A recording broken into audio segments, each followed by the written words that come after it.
हाँ, तो देखिए हम लोग स्टार्ट करते हैं क्लास 12 में अलजेब्रा का पहला चैप्टर मैट्रिक्स से।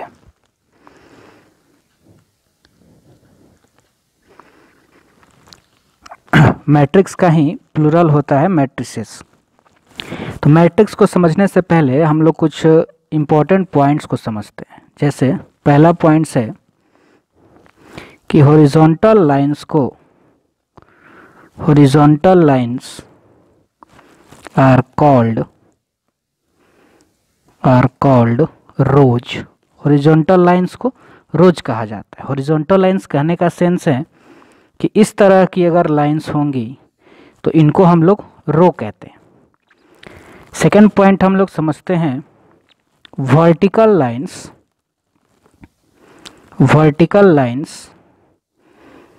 Are called columns.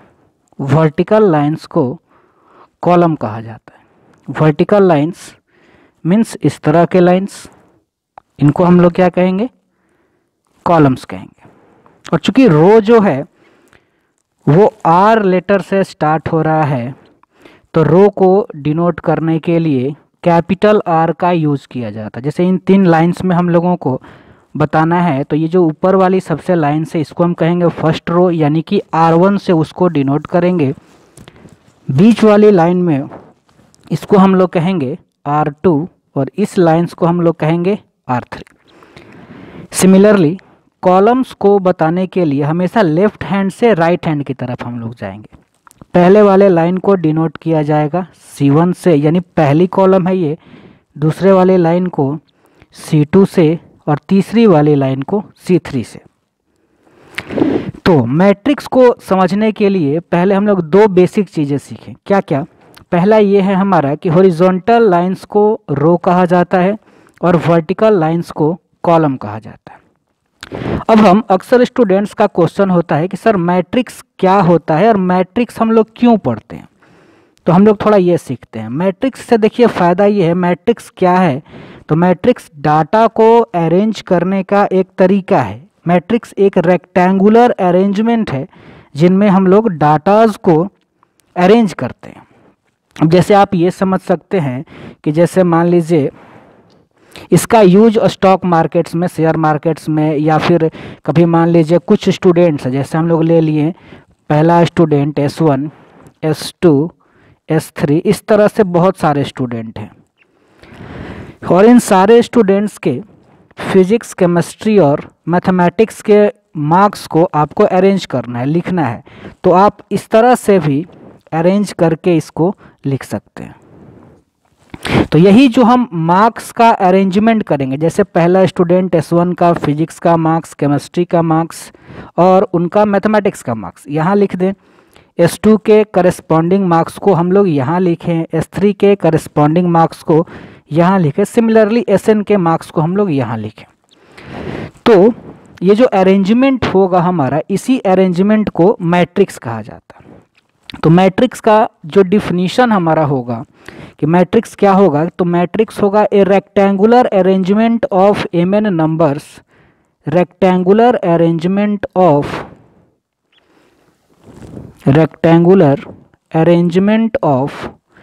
mn numbers arranged in m horizontal lines called rows and n vertical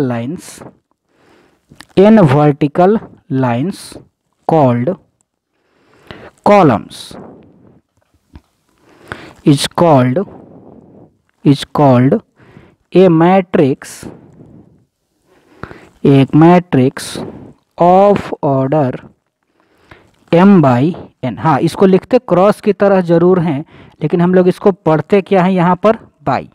क्योंकि जैसे मैट्रिक्स में बाई, जैसे आप समझते होंगे कारपेंटर वगैरह, जैसे मान लीजिए कि किसी ऑब्जेक्ट को, जैसे ये कोई लकड़ी का ये है, तो इसका साइज हम लोग कैसे बताते हैं इसका लेंथ और फिर बोलते हैं बाई और इसका विड्थ। उसी तरह से हम लोग मैट्रिक्स में भी जो ऑर्डर होगा उसको हम लोग क्रॉस की तरह लिखते हैं, लेकिन पढ़ेंगे इसको बाई, पढ़ेंगे इसको हम लोग बाई। अब आगे हम लोग थोड़ा सीखते हैं मैट्रिक्स के ही बारे में। तो देखिए कि आगे हम लोग सीखते हैं नेक्स्ट पॉइंट में कि जो हमारा मैट्रिक्स है उसको डिनोट करते हैं, matrix is denoted by capital letters of English alphabet.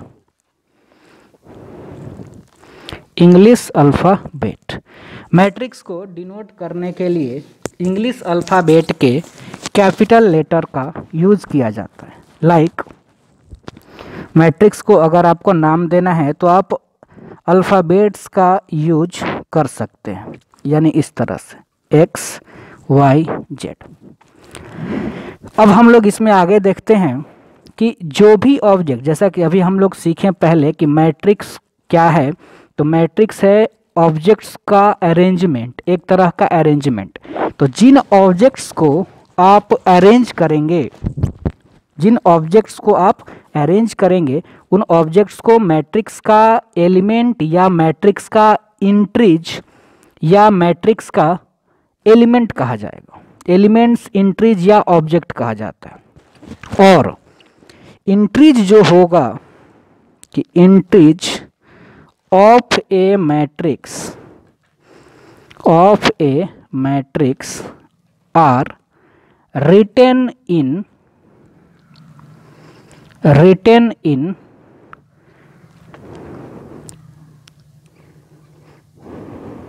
Brackets.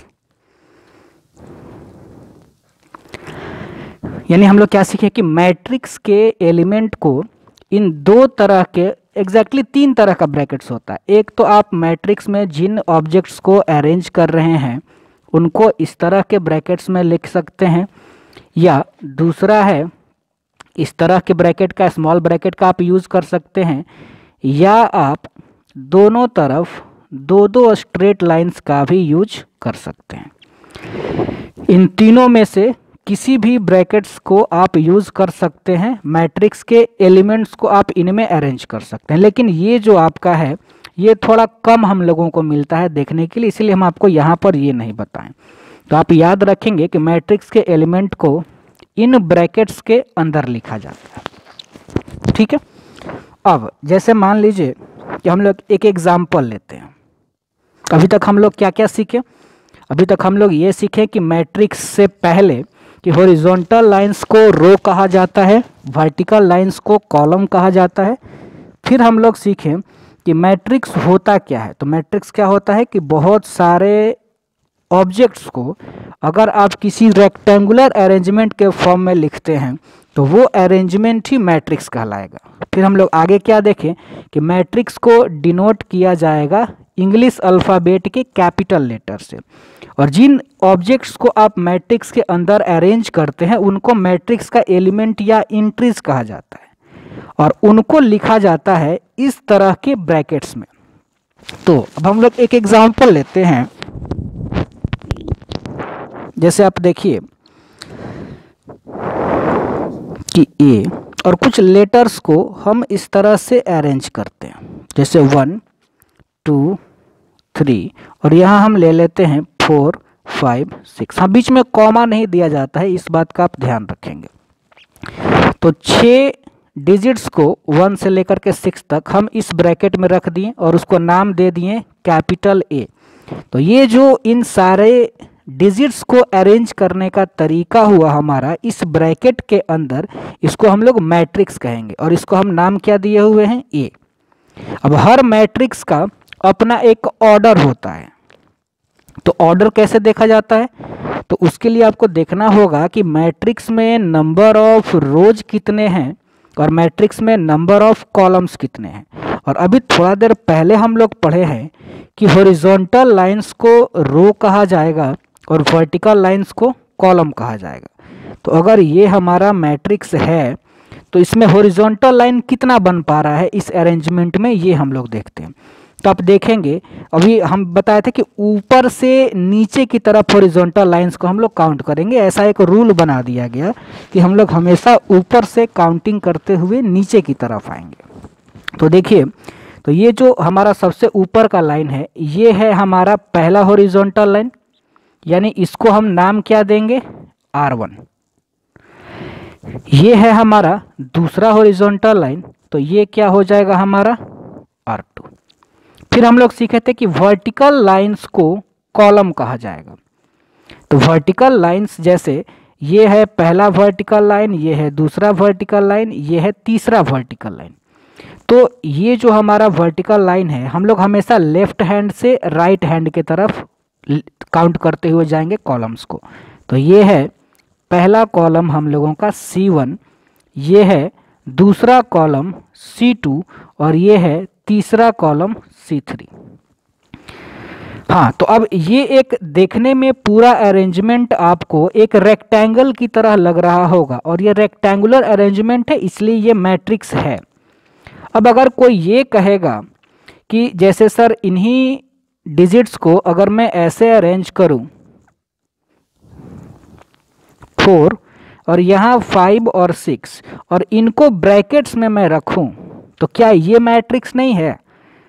तो मैं बोलूँगा कि नहीं, ये मैट्रिक्स नहीं है। ये मैट्रिक्स इसलिए नहीं है क्योंकि आप जो देख रहे हैं अरेंजमेंट इन लेटर्स का, ये रेक्टेंगुलर नहीं है, ये कुछ इस तरह का फिगर हो जाएगा जो कि रेक्टेंगल आपको नहीं दिख रहा है। यानी ऐसा एक भी प्लेस खाली नहीं होना चाहिए मैट्रिक्स में, नहीं तो मैट्रिक्स नहीं माना जाएगा। वो रेक्टेंगल लगना चाहिए आपको। अगर रेक्टेंगुलर अरेंजमेंट नहीं होगा तो फिर वो मैट्रिक्स नहीं होगा। क्लियर है यहाँ तक? चलिए आगे अब हम लोग थोड़ा देखते हैं। जैसे कोई मैट्रिक्स दिया रहेगा, वो मैट्रिक्स है कि नहीं पहले आप ये पहचानिए। रेक्टेंगुलर अरेंजमेंट होना चाहिए। नंबर ऑफ रो आपको काउंट करने आ गया, नंबर ऑफ कॉलम्स आपको काउंट करने आ गया। रो कैसे काउंट करेंगे? तो हॉरिजॉन्टल लाइंस को देखेंगे। सबसे ऊपर में जो हॉरिजॉन्टल लाइंस होगा उसको हम लोग कहेंगे रो, उसको डिनोट करेंगे R1 से पहला रो, और सेकंड वाले लाइंस को R2। इसी तरह से अगर आगे भी लाइंस रहेंगी तो R3, R4, R5 इस तरह से। कॉलम्स को काउंट करने के लिए हमेशा हम लोग लेफ्ट हैंड से शुरू करेंगे और C1, C2, C3 सिमिलरली इस तरह से आगे वाले कॉलम्स को हम लोग नाम देते हुए जा सकते हैं।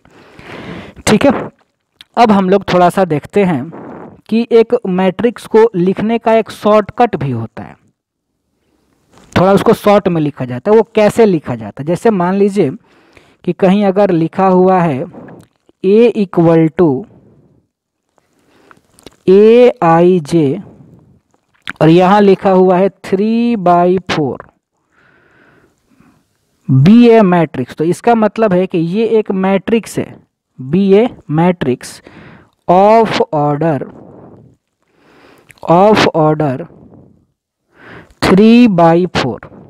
यानी कि इतना जो पार्ट है ये एक मैट्रिक्स को रिप्रेजेंट कर रहा है जिसका नाम है मैट्रिक्स का A, और इस मैट्रिक्स का ऑर्डर है 3/4। अब जरा हम लोग समझ लेते हैं कि सर ये आप जो ऑर्डर बोल रहे हैं इस ऑर्डर का क्या मतलब है। तो देखिए, तो ऑर्डर का मतलब हम लोग समझते हैं कि हर मैट्रिक्स का अपना एक ऑर्डर होता है, और उसको कैसे देखा जाता है वो भी हम लोग देख लेते हैं। Order of a matrix. तो ऑर्डर बताने के लिए मैट्रिक्स का पहले देखा जाता है कि उस मैट्रिक्स में नंबर ऑफ रोज कितनी है। तो पहले हम लोग नंबर ऑफ रोज काउंट कर लेंगे, यानी हॉरिजॉन्टल लाइंस कितनी है, और उसके बाद बाई वाला सिंबल, और उसके बाद हम लोग काउंट करेंगे नंबर ऑफ कॉलम्स की, नंबर ऑफ कॉलम्स की। यानी पहले नंबर ऑफ रोज यानी हॉरिजॉन्टल लाइंस का नंबर, फिर नंबर ऑफ कॉलम्स यानी कि वर्टिकल लाइंस का कॉलम, और इस साइन को हम लोग ऑर्डर में क्या पढ़ेंगे? बाई। तो ये होता है ऑर्डर ऑफ मैट्रिक्स। जो पिछली बात हम लोग कर रहे थे मैट्रिक्स को जो समझने का जो था, इस वाले कंसेप्ट को, इसको भी हम लोग सीखते हैं थोड़ा एक दो मैट्रिक्स का ऑर्डर देखने के बाद। तो जैसे देखिए कि हम लोग एक एग्जांपल लेते हैं। जो फर्स्ट टाइप का क्वेश्चंस आपसे पूछा जाएगा मैट्रिक्स में वो इसी तरह का आएगा। क्या रहेगा उसमें कि आपको एक मैट्रिक्स दिया हुआ रहेगा ए मैट्रिक्स हम लोग ले लेते हैं 0√3 5/2 2i। फिर है मान लीजिए -1 1/2 7/3 4 और यहाँ है 5 8 -4 9। ये कोई मैट्रिक्स आपको दिया गया है। हाँ, तो पहला टाइप के क्वेश्चन की हम लोग बात कर रहे थे। तो इसी तरह के क्वेश्चंस आते हैं। सबसे शुरुआत के क्वेश्चन, सबसे बेसिक के क्वेश्चंस कि एक मैट्रिक्स आपको गिवन रहेगा और आपसे पूछा जाएगा कि आप बताइए कि यहाँ पे पहला पॉइंट में कि इस मैट्रिक्स में नंबर ऑफ रोज कितने हैं। तो यहाँ पर आपसे पूछा जाएगा कि इस मैट्रिक्स में नंबर ऑफ रोज कितने हैं। तो अभी हम लोग सीखे थे सबसे पहले इसी कंसेप्ट्स को कि रोज का मतलब होता है कि हॉरिजॉन्टल लाइंस कितने हैं। तो हॉरिजॉन्टल लाइंस के लिए हम लोग क्या करेंगे, यहाँ से काउंट करेंगे।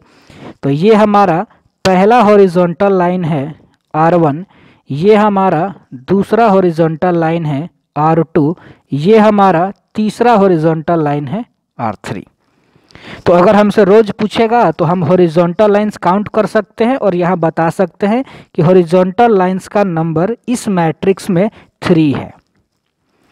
सेकेंड, हमसे यहाँ पे पूछा जाएगा कि नंबर ऑफ कॉलम्स, यानी इस मैट्रिक्स में कॉलम्स कितने हैं, नंबर ऑफ कॉलम्स।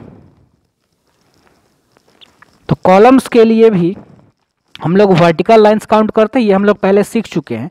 तो यहाँ से आप देखिए तो ये है पहला वर्टिकल लाइन जिसको हम नाम देंगे C1, ये है दूसरा वर्टिकल लाइन। मैं फिर से बता रहा हूँ, वर्टिकल लाइंस हम लोग लेफ्ट से राइट के तरफ काउंट करते हुए बढ़ेंगे और हॉरिजॉन्टल लाइंस ऊपर से नीचे की तरफ। ये है हमारा तीसरा और ये है हमारा चौथा। तो अगर हमसे पूछा जा रहा है नंबर ऑफ कॉलम्स, तो हम लोग कहेंगे कि नंबर ऑफ कॉलम्स कितने हैं इस मैट्रिक्स में, 4। अब आप देखिए थर्ड में आपसे पूछा जा सकता है कि इस मैट्रिक्स का ऑर्डर आप बताइए क्या है। तो अभी हम लोग ऑर्डर का कंसेप्ट हम लोग सीखे हैं कि ऑर्डर कैसे बताया जाता है। तो किसी भी मैट्रिक्स में नंबर ऑफ रो कितने हैं, फिर बाई नंबर ऑफ कॉलम्स कितने हैं, उसी number of rows by number of columns को उस मैट्रिक्स का ऑर्डर कहा जाएगा। तो यहाँ पर मैट्रिक्स में नंबर ऑफ रो कितने हैं 3 और कॉलम कितने हैं 4, तो मैट्रिक्स का ऑर्डर क्या हो जाएगा 3/4। ये 3 क्वेश्चंस बहुत ही बेसिक से। और इसमें क्या आ सकते हैं, नंबर 4 हम लोग देखते हैं। हाँ, आगे भी निकालना है और यहाँ पर मैंने कुछ आपको कॉम्प्लेक्स नंबर, यहाँ पर 2 आयोटा मैंने यूज़ किया है। ये बस आपको ये बताने के लिए 2 आयोटा या इरेशनल नंबर्स या फ्रैक्शनल या निगेटिव, ताकि आप ये समझ जाएं कि मैट्रिक्स के अंदर जो भी ऑब्जेक्ट्स हम लोग यूज़ करेंगे ऐसा कोई ज़रूरी नहीं कि वो रियल नंबर ही होगा या इंटीजर ही होगा। वो कुछ भी हो सकता है, वो फ्रैक्शनल में हो सकता है, इरेशनल हो सकता है, कॉम्प्लेक्स नंबर हो सकता है, वो कुछ भी हो सकता है। बस यही बताने के लिए मैंने सब कुछ इसमें यूज़ कर लिया है आपको, ताकि बच्चे समझ जाते हैं कि ऐसा लगता है कि इसमें सिर्फ इंटीजर ही होगा पहले वाले एग्जाम्पल से, लेकिन ऐसा कुछ नहीं है। ठीक है, आगे देखिए नंबर 4 में आपसे क्या पूछा जा सकता है कि आपसे पूछा जाएगा कि बताइए कि इस मैट्रिक्स का एलिमेंट 8 2 3 कौन सा है। इस कंसेप्ट को थोड़ा आप ध्यान दीजिएगा कि 8 2 3 कौन सा एलिमेंट है। तो अब मैं थोड़ा यहाँ पे जाता हूँ, आप देखिए यहाँ है कि matrix A is equal to, ये जो हम लिखे थे स्मॉल aij, तो अभी मैंने आपको सिखाया था कि इस ब्रैकेट के अंदर मैट्रिक्स के एलिमेंट को लिखा जाता है। यानी कि जो मैट्रिक्स A है हमारा, इसका एलिमेंट स्मॉल aij, आई और जे इसका सफिक्स है, इस टाइप का है। और यहाँ पे मैट्रिक्स का ऑर्डर लिखा जाता है। जैसे अगर ये मैट्रिक्स है number of row 2 number of column 3, तो आप चाहें तो यहाँ पर इसका ऑर्डर नीचे में 2/3 लिख सकते हैं। तो ये एलिमेंट्स क्या डिनोट कर रहा है, एलिमेंट्स को डिनोट कर रहा है इस मैट्रिक्स का, जिसमें जो पहला सफिक्स है आई वो आपको बताता है, जो पहले सफिक्स रहेगा वो बताता है नंबर ऑफ रोज को, और जो दूसरा सफिक्स है जे, ये बताता है नंबर ऑफ कॉलम्स को, नंबर ऑफ कॉलम्स को। जो दूसरा सफिक्स है जे, ये बताता है नंबर ऑफ कॉलम्स को। ठीक है, तो यहां पर देखिए, अब हम लोग समझते हैं नेक्स्ट क्वेश्चंस को। तो 823 अगर हम लोगों को बताना है तो इसका मतलब हमसे क्या पूछा जा रहा है कि मैट्रिक्स ए का ये कौन सा एलिमेंट है, 823 एलिमेंट कौन सा है। मतलब हमसे पूछा जा रहा है कि सेकेंड रो और थर्ड कॉलम में कौन सा एलिमेंट है। मैंने अभी बताया कि पहले वाला सफिक्स डिनोट करेगा नंबर ऑफ रोज को, बाद वाला सफिक्स बताएगा नंबर ऑफ कॉलम्स को। तो 823 के पास हम लोगों को पहुंचना है, यानी दूसरे रो और तीसरे कॉलम का एलिमेंट हम लोगों को बताना है। तो मैट्रिक्स में हम देखते हैं, ये तो हमारा पहला रो है, हमको जाना है दूसरे रो तक। तो हम दूसरे रो में पहुंच गए। कहाँ पहुंचना है आगे? तो तीसरे कॉलम। तो ये तो दूसरे रो का पहला कॉलम है, ये दूसरा कॉलम है, ये तीसरा कॉलम है। तो हमको एलिमेंट कौन सा मिला? 7/3, यानी 823 एलिमेंट हो जाएगा 7/3। आई थिंक समझ में आपको आ रहा होगा। फिर से एक देखते हैं, 831, यानी हमसे पूछा जा रहा है कि जो एलिमेंट तीसरे रो और पहले कॉलम का है वो कौन सा है। तो पहले आप तीसरे रो में पहुंचिए, तो पहला रो, दूसरा रो, तीसरा रो। तो तीसरे रो और पहला कॉलम और पहला कॉलम, तो तीसरे रो और पहला कॉलम का एलिमेंट कौन सा है? 5 है। तो आप बताएंगे यहाँ कि 5 है। फिर आपसे अगर मान लीजिए पूछा जाता है कि 822 कौन सा एलिमेंट है, ये जरा आप बताइए। तो आप क्या करेंगे? दूसरे रो और दूसरे कॉलम के पास जाएंगे। तो ये देखिए आपका पहला रो, ये दूसरा रो और ये दूसरा कॉलम कौन है? 1/2। तो आप लिखेंगे यहाँ 1/2। फिर आपसे अगर पूछा जाता है कि A14 कौन सा है, मीन्स पहला रो और चौथा कॉलम। ध्यान रखिएगा कि पहला सफिक्स हमेशा ही रो को रिप्रेजेंट करेगा, बाद वाला सफिक्स रिप्रेजेंट करेगा कॉलम्स को। तो हम लोग बात करते हैं पहला रो और चौथे कॉलम का। तो ये आपका पहला रो है और चौथा कॉलम में जब आप जाएंगे तो ये देखिए 1 2 3 4, चौथा कॉलम में कौन मिलेगा आपको? 2i। तो यानी A14 है कौन सा एलिमेंट हमारा? 2i। अगर फिर हम आपसे पूछें कि आप बताइए कि A42 कौन सा एलिमेंट है,